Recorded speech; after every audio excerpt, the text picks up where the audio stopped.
Quiet room, All-Star Weekend. All right, ready to go? Ready to go. All right, well, it's great to be here in Chicago, All-Star 2022. Really appreciate you all being here. The coverage has been great this weekend so far. It's great to be in Chicago, and Mother Nature has brought us some great weather this weekend. So really thankful to the city of Chicago, the mayor, the lieutenant governor of Illinois was here the other night and will be here today, I believe. And thankful to Michael Alter and John Rogers and the whole Sky team who have worked tirelessly to be our hosts this weekend. And there's nothing like Chicago in the summertime. So really excited to be here. So I really want to just, hold on just a second. My iPad's giving me a little bit of trouble here. I really want to start and just reiterate, obviously, we're thinking of Brittany Griner at this time. She remains a huge priority for us, continues to have our full support, fully focused on getting her home safely and as soon as possible, of course. And as you know, she was named an honorary starter today for the game. We'll have her initials and number on the court and also on the players' warm-up shirts on the back. And she's always with us, and our thoughts are with her this weekend. And this year, you might have seen across the street, we incorporated a new event at All-Star, WNBA Live. So it was our first foray into an outdoor festival. Obviously, you know, with all the events happening in the world today and COVID still out there, we tried to do the best we could, but it was exciting to see fans taking part in the event yesterday with WNBA players, WNBA legends were around. I think Tamika Catchings was here for like 2 hours signing autographs. Great to see Tamika back, and you know, just a variety of activations. I lost in a foul shooting competition, by the way, and just, you know, AT&T and Deloitte and Dick's Sporting Goods and Google and Mountain Dew, just to name a few of our partners stepping up. Merch was flying off the shelves yesterday, and our WNBA iconic ball as well. And then we moved on to the three-point competition yesterday, and our skills competition. We had a four-peat from hometown hero Allie Quigley. That was great. When she walked onto the court, I said, "Allie, here we meet again at center court to give you the trophy for 3 points." So great. And obviously the Nike Nationals are going on this weekend into this week, and we were able to integrate some of the Nike National girls as part of the skills competition alongside WNBA players. And I love that because that's showcasing the next generation of talent. Someone said to me, you couldn't tell the difference between the Nike Nationals and the W players because the Nike National girls were so elite. And obviously Sabrina took home with Nike National winner Zoe Brooks, who happens to hail from Philadelphia, where I'm from. So that was kind of fun. And, you know, all of these events are around our growth plan to try to grow our fan touch points, to grow and put the WNBA on a bigger stage than ever before. And obviously with the amazing All-Star game we're going to have today, you saw our format changes, so we're excited about that for this game. And we have two of the best leading the teams, co-captains Asia Wilson and certainly Brianna Stewart, and they'll be joined, I think you might have read, by Sue Bird and Sylvia Fowles, who have both announced this is their last season. They'll be the co-captains for today's game. And you know, just reflecting on Sue and Sylvia, it's so amazing. You know, I haven't been in the league that long. It'll be 3 years next week, but they were voted as starters this year in their last year. And, you know, this is kind of symbolic with Sue and Sylvia kind of passing the torch to the younger stars like, you know, Asia and Stewie and Jonquel Jones, our reigning MVP. And we have first-time All-Stars and Kelsey Plum, Jackie Young, Sabrina UNESCO of the Liberty. So, and we also have rookie Ryan Howard, who was the #1 overall pick in the draft this year. So, and we have 9 former #1 overall picks named today. So it's just great to see kind of the generational talent that we're building here in the league. And we also have 4 players representing Chicago and the Chicago Sky, with, you know, Candace Parker as a starter and Kalia Copper, Emma Miesemann, and Courtney Vandersloot as reserves. So, and it will be great to see Coach Becky Hammond and Coach James Wade coach the teams today, the All-Star teams, and then they'll be back here in 2 weeks coaching their teams in the Commissioner Cup Championship. So I think that's a great storyline as well. And, you know, just on the business side, we continue to work really hard on the transformation of the business to improve the player experience. So we're going to implement a couple things that, because I feel confident in how we're doing at the league level, a couple things to help with the player experience for the rest of the season. So for the WNBA finals, we're going to provide charter flights to our players. So for all finals games, that'll happen. And in the spirit of finding other ways to compensate our players, we're planning to increase the postseason bonus pools by almost 50% to $500,000. That would almost double the bonus for each player who wins the championship. So we're just trying to chip away and find ways for the players and to lift them and to pay them more.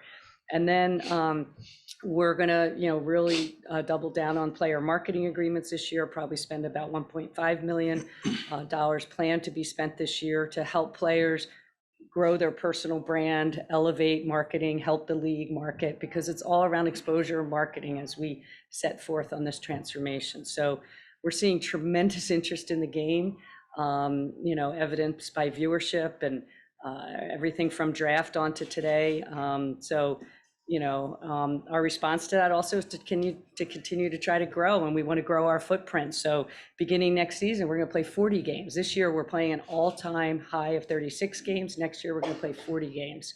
We have a great footprint next year with no Olympics and no FIBA World Cup.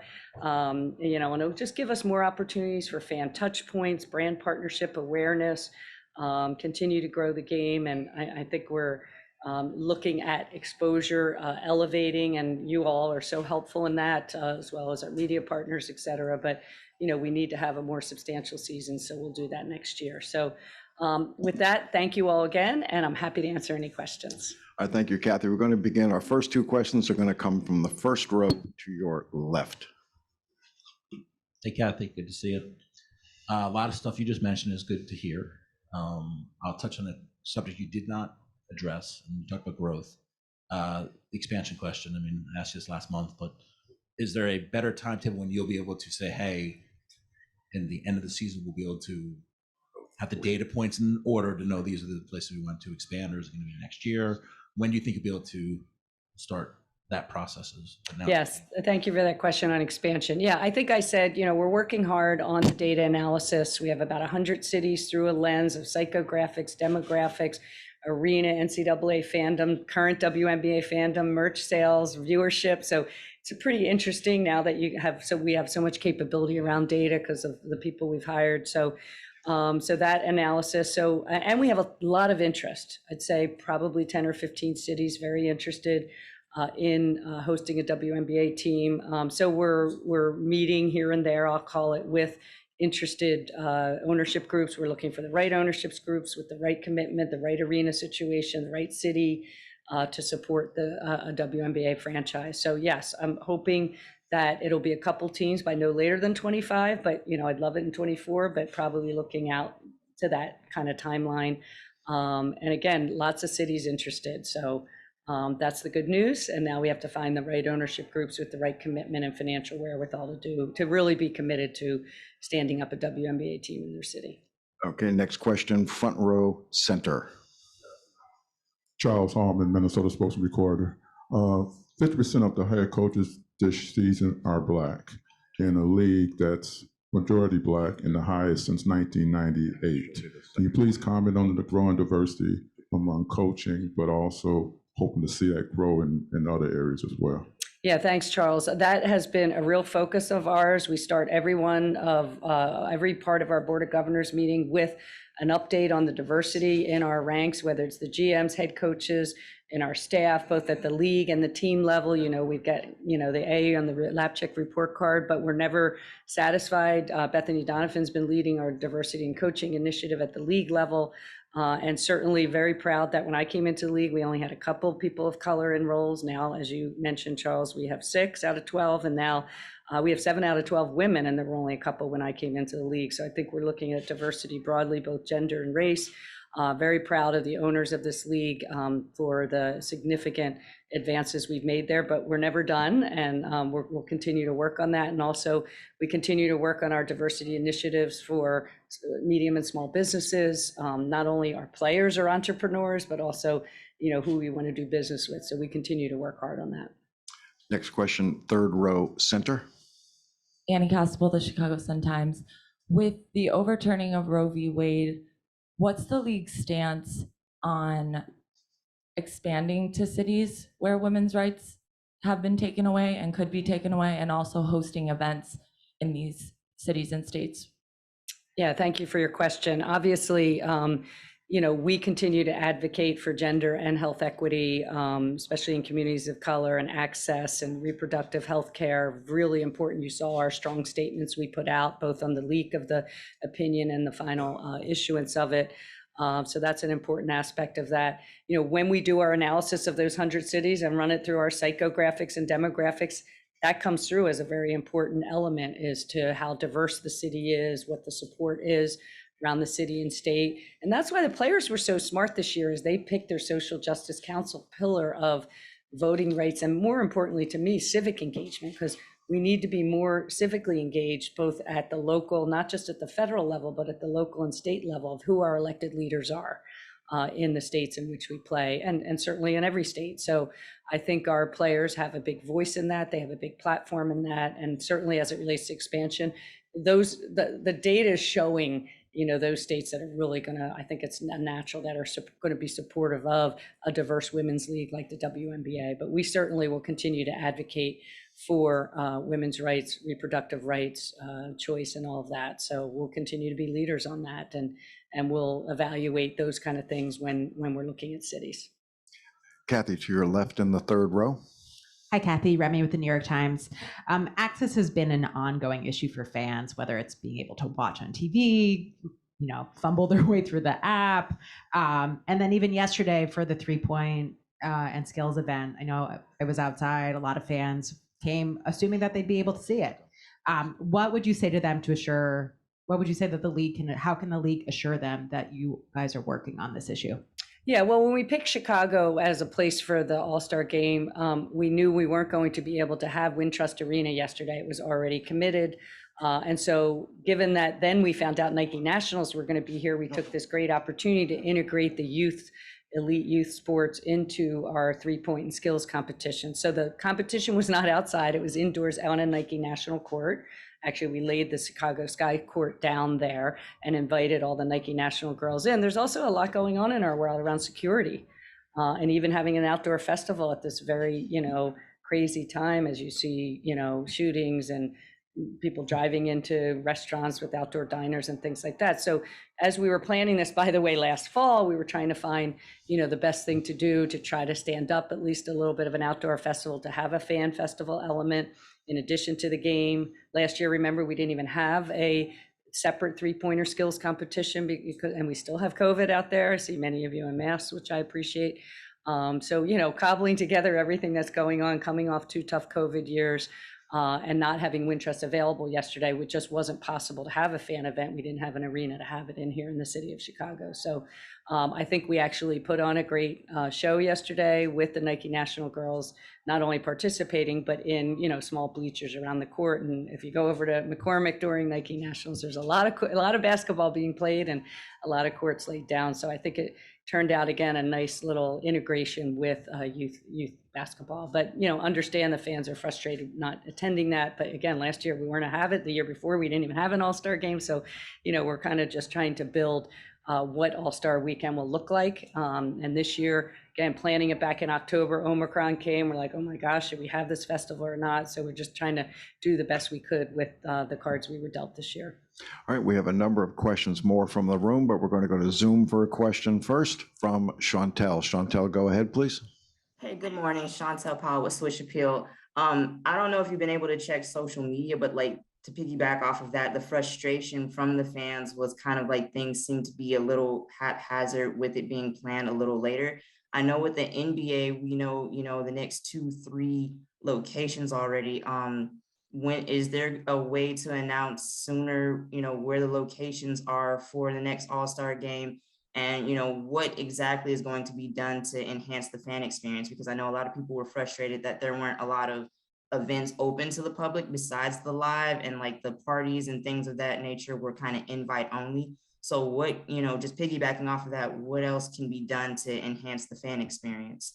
Yeah, we're going to be looking at that. We appreciate all that fan input. We're definitely going to be looking at different ways to bring more fans in. Hopefully we're a little more out of COVID next year. Again, remember, we're planning this October through, this weekend certainly. And I think we will be announcing much sooner next year's All-Star location. We're not going to announce it today. We're not in a position yet, but we did, go out to all of our teams and cities and ask who wanted to host it over the next 3 years. It was the first time we actually had that ask out for, 23, 24, 25. So hopefully we'll announce it well in advance. We just weren't prepared to do that today. Our next two questions will come from the third row to your right, Kathy. Alexa?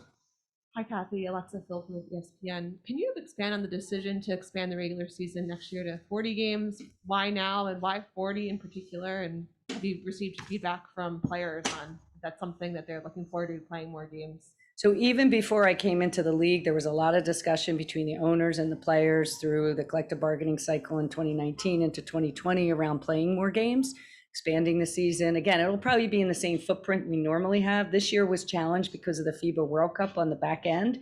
So this year was the most challenged. Last year we had to break for the Olympics. Next year we don't have either of those two. So we're still playing the 40 in that same footprint. So we're not expanding the number of days. We're just going to be able to play, at a nice cadence. And so in the collective bargaining agreement is up to 44 games. And I think, everyone can have their opinion, but when you're trying to grow the longest tenured women's professional sports league in the country, you need to play more games. You need to have more fan touch points.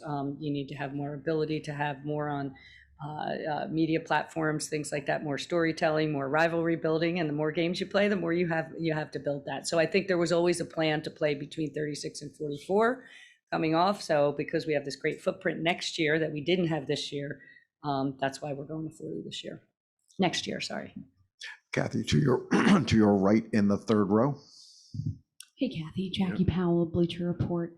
So there was a Chance the Rapper concert yesterday. I'm curious if you could take us through how that came together, what his involvement does for the growth of this league, and if, looking in the future, is this something that you'd like to promote, like a concert with a big name, a little bit more ahead of time?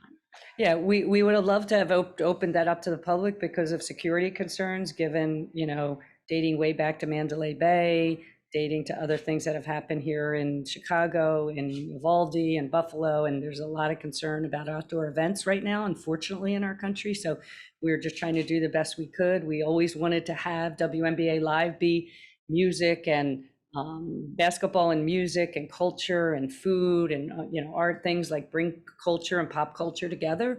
So this has been planned for quite some time. It was just because of all the security concerns across this country that we couldn't open it totally to the public. So and again, it was more than just Chance the Rapper. Chance's brother was there, Lotto was there. So it was, a success. We were able to bring, again, some of the youth basketball players in for that, some of our corporate partners, players. But next year, we're hoping that we can blow that out more into a real fan festival element is music. Music is part of, what the WNBA players love and how we can put that on display. So that, and Chance being such a huge fan of the Chicago Sky and being a Chicagoan and just, he was a good choice for our kind of first, but again, understand the frustrations that the general public couldn't be invited, but, next year, hopefully we're in a different time. We've got a different perspective around, how to secure everything, but this year, because we wanted to do it right across the street and in McCormick Place, consulted with security experts, Chicago PD, our WNBA security experts. That was the what we decided to do this year. But again, I saw the joy on the young people's faces, and AT&T did live stream it, so anybody could have watched it. But just again, security concerns had it limited to on the actual live crowd that could be there. Kathy, to your left in the fourth row. Commissioner, I had three things I wanted to check on. You mentioned going to the charter flights for WNBA finals. Is that something you discussed with the union, or is the league able to sort of make that decision, like you said, based on financials? Does everything stay the same in terms of teams being able to charter earlier in the playoffs if they have that, a tight turnaround and it's multiple time zones? And then lastly, does the 40 games stay as is? I know it can go up to 44, but does it stay at 40 even in years with the Olympics or World Cup? Yeah, I think so. I'll take on the charter flights. Yes, we discussed that with the PA. I think we'll look for other opportunities to do charters like we have in the past. People don't know we did a bunch of charters during last year's playoffs when we had a west to east with challenging 1 day's rest or no days rest. So we'll continue to look for those opportunities should our budget allow it. But we wanted to kind of like start chipping away and do, WNBA finals. This is, again, the longest tenured women's professional sports league, and we're feeling good about where we are. On the 40 games, I would love to do that consistently every year. I'd like to go to 44 at some point when we have a good footprint to do that. So we'd like to do it, but we're going to have to make decisions with our owners around the Olympic break. Now in 28, the Olympics will be here in LA. Maybe that's a little easier to fit everything in, and Paris may be okay because it's not, that long of a trip for a lot of our players who have national team commitments, but we're globalizing our player base. We now, I think, have 23 players from 12 or 13 different countries playing in the WNBA outside the US. So again, we have to be respectful of all the national team commitments of all, not just of the USA team. So, really something that I'd love to play 40 games consistently. And now we'll have another 4 years before the next FIBA World Cup. So I don't even think it's been named where that's going to be yet. Obviously, this year being in Australia, almost as far as you can go. We had to accommodate a much shorter backdrop of the season to almost end a month earlier this year to respect those national team commitments. Cathy, to your right in the third row.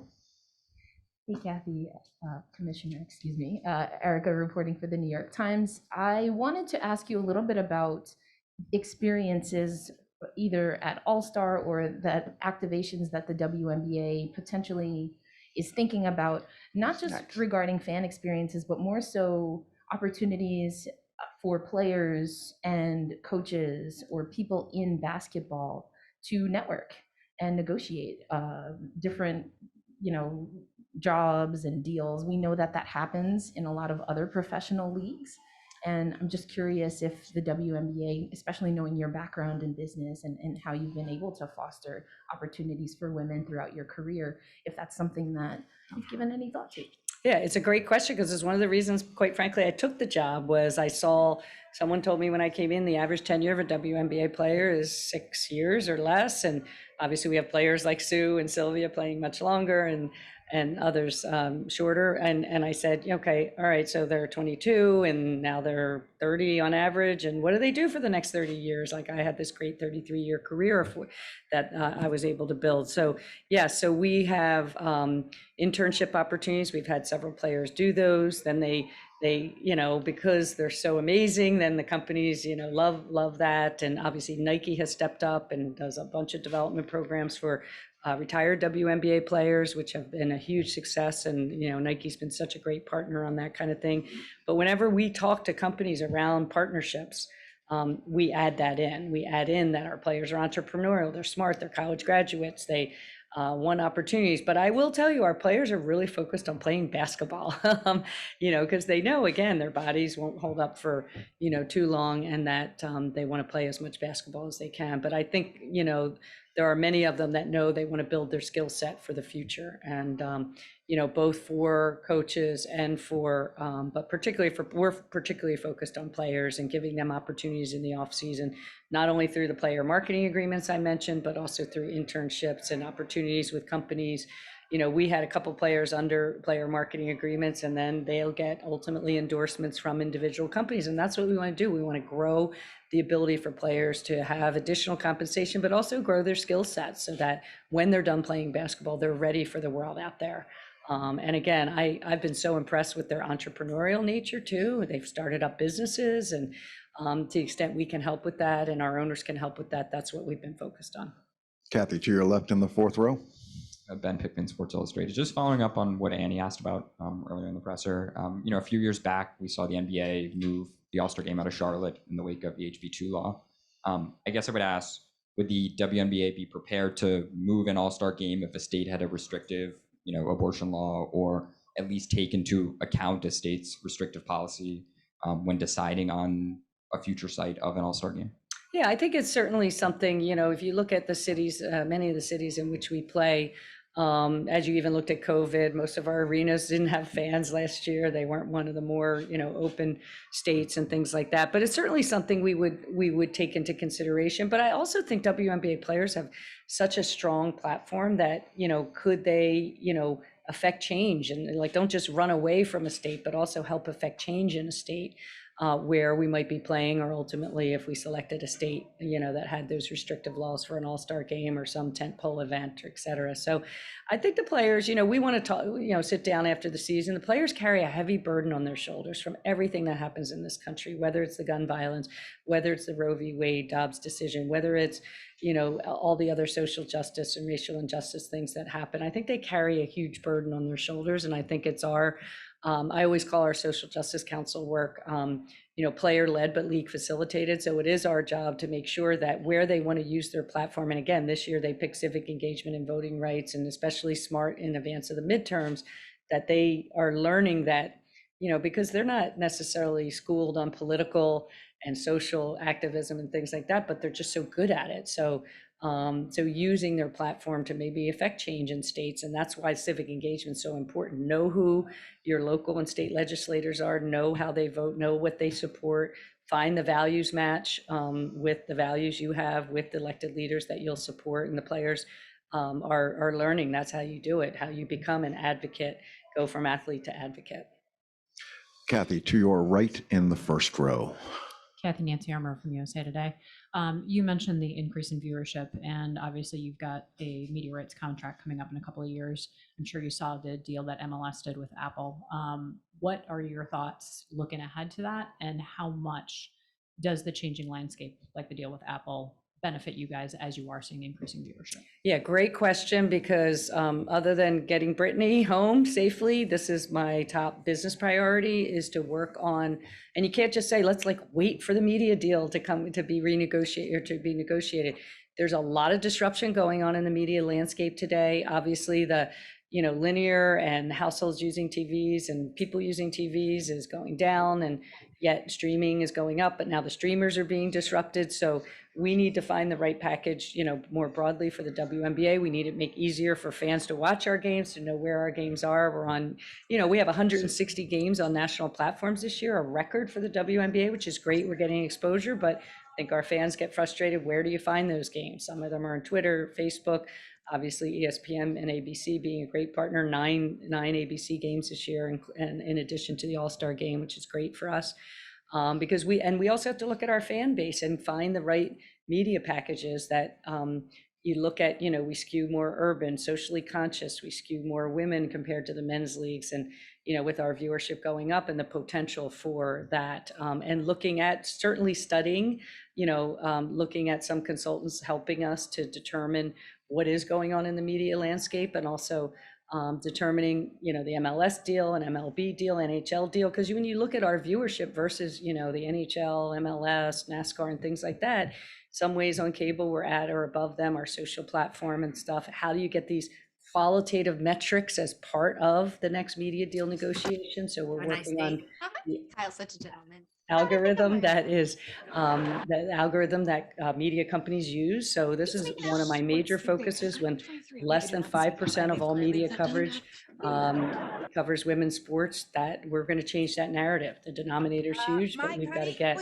a significant media deal in the next round. I think that's someone on Zoom taking themselves off mute in the next round. So this is my number one business objective, is to not wait in a couple years, is to do all the work now, such that it's going to be a successful negotiation in a couple of years when we have the big media contract up. All right, we have time for just a couple more questions. We're going to turn to Zoom for Eric. Eric, go ahead, please. Commissioner, I appreciate your time. I just want a two-part. My first was with regard to merchandise. I know there's been some issues with regards to obtaining merchandise and having to go through so many hoops just to purchase WNBA gear. And then my second is, has the front office looked more into what can be done so that these players don't have to go overseas? They can actually rest and actually play and have it be a part of preseason here in the States. Okay, good questions. On merch, I mean, I think if you saw, there was merch in my hotel, like you see at a Final Four or Super Bowl, there was merch over at WNBA Live that was flying off the shelves. So we are working hard on that. We're also trying to, set up WNBA.com and transform that. So it's kind of like, watch, here's where you watch, play, bet, and buy, basically rep, we call it rep, but buy, so that that we have a more central portal for where you can buy WNBA stuff. Because I have fans all the time talk about, I can't find the orange hoodie, or I can't find this jersey. And then I go on the WNBA store and it's right there. So I'm like, okay. And even in sizes. Now I realize youth sizes and maybe some women's sizes aren't stocked as much, but we've been working with our retail partners. I think Dick's Sporting Goods coming on as a partner late last year has been an enormous success for hopefully them and us. And so we're still working on that. We never rest on merch because we know how important it is to the brand, but we're still working on opportunities and then partnering with small, medium-sized businesses like Playa Society and others, to come up with different merch. And I've seen so much merch walking around here today. I'm like, wait, I didn't even see that. Or, that sweatshirt looks really cool. So, so still working on that. And, working on, we mentioned the player marketing agreements. Again, one of those, it is an element of, if you do this player marketing agreement, we'll pay you substantial dollars, but you don't go overseas, because it's all about having the WNBA marketed and talked about year round, not just during our short 5.5 month season. So, so that's an important way to keep players in market. I think giving them opportunities, again, should they want them, around internships, around other things, community activities. We are seeing more and more players want to stay home. Obviously, the impact of Russia on all this, we'll see what happens. I know some players have already signed in Turkey, but we've signed some players to player marketing agreements who usually play overseas. So, we're going to chip away and work at that, but we're not going to preclude players from playing overseas. They want to play basketball. They want to play basketball, some of them year round. So although we can do the best job we can, that's why we're trying to find additional ways to pay them through these marketing agreements, through the player bonus pools, through the $500,000 Commissioner Cup prize pool. We're trying to cobble together, and we've tripling the top players. The top player now can make $650,000 with all the bonuses and everything. So, we're chipping away at that to make it more attractive to stay here. But we're not going to say you can't go play overseas, because players want to play basketball. That's one thing I've learned that I didn't know when I came in. They would pick basketball over a corporate, job right now, because they know they only have so many years to play. And yes, for some, it's significant money. So, but we're chipping away at that. I think team marketing money is available too. And again, I think the more we can get them to partner with businesses and corporate sponsors, and the more they can market themselves, the more endorsements they'll get. And now we'll have players coming in with NIL deals who will have significant income in addition to their WNBA income. They love the game. So it's all going to play out over the next couple of years, but we're really chipping away to make this a more economic decision for players to stay. But we know players are still going to go overseas and play, because we've already been working with a few of them who say, I really want to go play. I want to keep playing and I want to get better. And there are players also that don't get significant playing time in the WNBA who need to hone their game overseas. So Cathy, returning to the room, second row, if you would, to your left.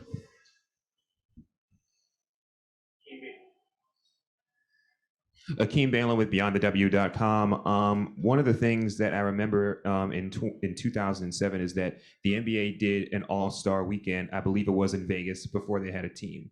The fact that the All-Star game has expanded to so many cities, Seattle, Minneapolis, Las Vegas a couple of years now, Chicago. Has there been any thought of possibly maybe hosting an All-Star weekend, especially with all the conversation around expansion, hosting an All-Star weekend in a city that currently does not have a WNBA team? Yeah, I think we're always thinking about what I'll call neutral sites, or sites where we don't have. We thought about that for Commissioner's Cup Championship. We thought about that for certainly All-Star or other tentpole event preseason games as well. If we're going to globalize the game, we might think about a global games like the NBA has done so beautifully. So we're always thinking about, looking at cities where we don't play today and seeing what the fandom would be. I think we're more apt to do it at kind of in a preseason game and maybe an All-Star game. We want to have our cities that are owners who are supporting the W benefit from bringing, fandom in for an All-Star weekend, but certainly something that we'd consider, and we do consider, and we look at other cities. I think in the future, I'd love to think about that and test some cities out for WNBA fandom. Our last question will come, Cathy, from row 2 to your left. To that point, Cathy, Jonathan Tannenwald of the Philadelphia Inquirer with a question about a place you know pretty well, and that's your hometown. Where is Philadelphia in the WNBA expansion race right now, and where would you like it to be? Yeah, so I mean, obviously, people who don't know this, I'm from the Philadelphia area. My father was actually drafted into the NBA in 1957 by the Detroit Pistons after playing for St. Joe's University for Naismith Hall of Famer Jack Ramsey. So I know Philly, and I know it's a great basketball city. Obviously, you have Villanova, who's won a couple national championships over the last couple of years. So definitely see the potential in Philly for a market. We have to evaluate whether is it a good market for women's basketball. Obviously, we have players, and Dawn Staley, who's coaching South Carolina from Philly, and Natasha Cloud and others. So, we're definitely, Philly is definitely on a list. Again, I said we had 100 cities on a list, so I could name probably 15 where we think, we've narrowed the list down to, and Philly's on that list. Great. Cathy, thank you very much. And to our media, thank you as well. We'll see you back here post-game. Thanks, everybody. Thank you. Enjoy the game, everyone.